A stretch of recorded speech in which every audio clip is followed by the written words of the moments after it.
அன்புள்ள மிதுன ராசியிலே வணக்கம். 2025ஆம் வருடத்திற்கான பலன்களை நாம் பார்க்க போகிறோம்.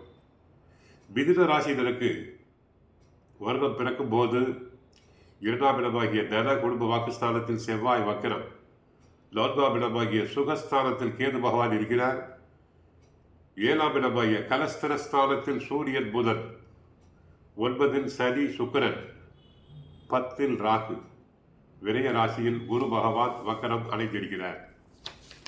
ஆக இதுவரை தங்களுக்கு 9ஆம் இடத்தில் இருக்க சனி பகவான் மார்ச் 29ஆம் தேதி விலகி 10ஆம் இடத்துக்கு செல்கிறார். நன்மை.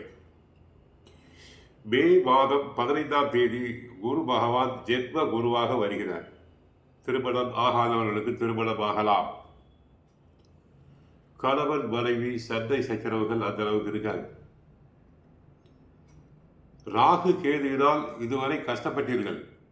கேது பகவான் தங்களுடைய தைரிய ஸ்தானம் முயற்சி ஸ்தானத்துக்கு வருகிறார். ராகு பகவான் கும்பராசிக்கு வந்தாலும் குரு பார்வை உண்டாகிறது. ஆக மிதுன ராசினருக்கு சனியினால் நன்மை, ராகு கேதுவினால் நன்மை. குரு மற்றும் ஜென்ம குரு சில சமயம் எதிர்பாராத செலவுகள், சில வம்பு வழக்குகள் வரலாம். அவற்றை தாங்கள் திறமையாக சமாளிக்க வேண்டும். 3ஆம் நபரின் யோசனையை கேட்டு செயல்படுதல் கூடாது. கணவருடன் சண்டை சச்சரவுகள் இல்லாமல் இருக்க வேண்டும். அரசியல் துறையினருக்கு தனி பெருமை உயரும். சேர்க்கை நல்ல சேர்க்கையாக இருக்க வேண்டும். 7ஆம் இடத்தில் தங்களுக்கு மிதுன ராசியினருக்கு 7ஆம் இடத்தில் புது வருடம் பிறக்கிறது. சிலருக்கு நோய், இரத்த தொற்று நோய், விஷ ஜுரம், சுவாச உபாதை, தூக்கமின்மை, ஒற்றை தலைவலி, தலை சுற்றல் வரலாம். சனி பயிற்சியின் பிறகு வியாபாரத்தில், தொழிலில் முன்னேற்றம் ஏற்படும். பழைய கடன்களை படிப்படியாக அடைப்பேன். குரு பயிற்சிக்கு பிறகு இதுவரை விரய குரு ஜென்ம குருவாக இருப்பதால் தங்களுடைய 5ஆம் பார்வையாக பூர்வ புண்ணியஸ்தானத்தை, புத்திரஸ்தானத்தை பார்க்கிறார். குழந்தை குட்டிகள் சொந்த பேச்சு கேட்பர்.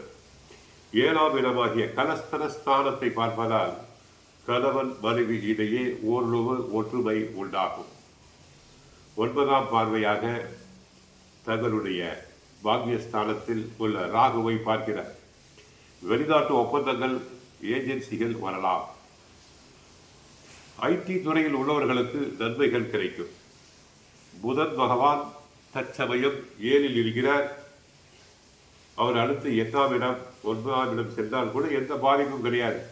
ராசிநாதனால் நன்மைகளே உண்டாகும்.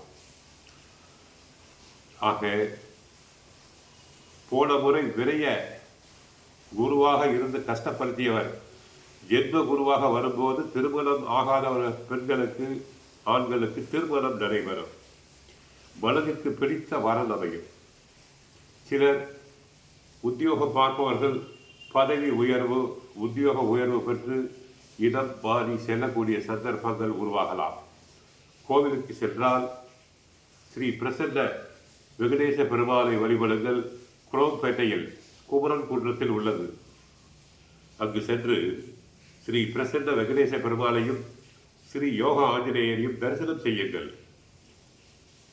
எப்போது முடிகிறதோ புதன்கிழமைகளில் மகாவிஷ்ணு பெருமாளுக்கு தீபம் ஏற்றுங்கள்.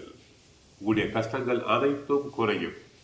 எப்படியோ 2024ஆம் வருடத்திற்கு விட 25ஆம் வருடம் ஓரளவு நன்மை தரும்.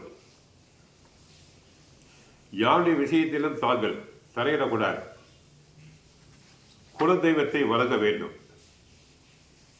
கலை ஆர்வம் உள்ளவர்களுக்கு சினிமா துறையில் வாய்ப்பு கிடைக்கலாம். சின்ன திரையில் வாய்ப்பு கிடைக்கலாம். சினிமா நடிகர்களுடன் நெருங்கி பழகக்கூடாது. கெட்ட பெயர், அவப்பெயர், வீண் பணிகள் உண்டாகும்.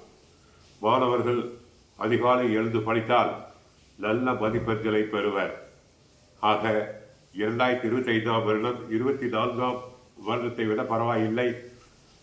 60 மதிப்பெண்கள் நாம் மிதுன ராசிக்கு கொடுக்கலாம். வாழ்க வளமுடன், மங்களம் உண்டாகட்டும்.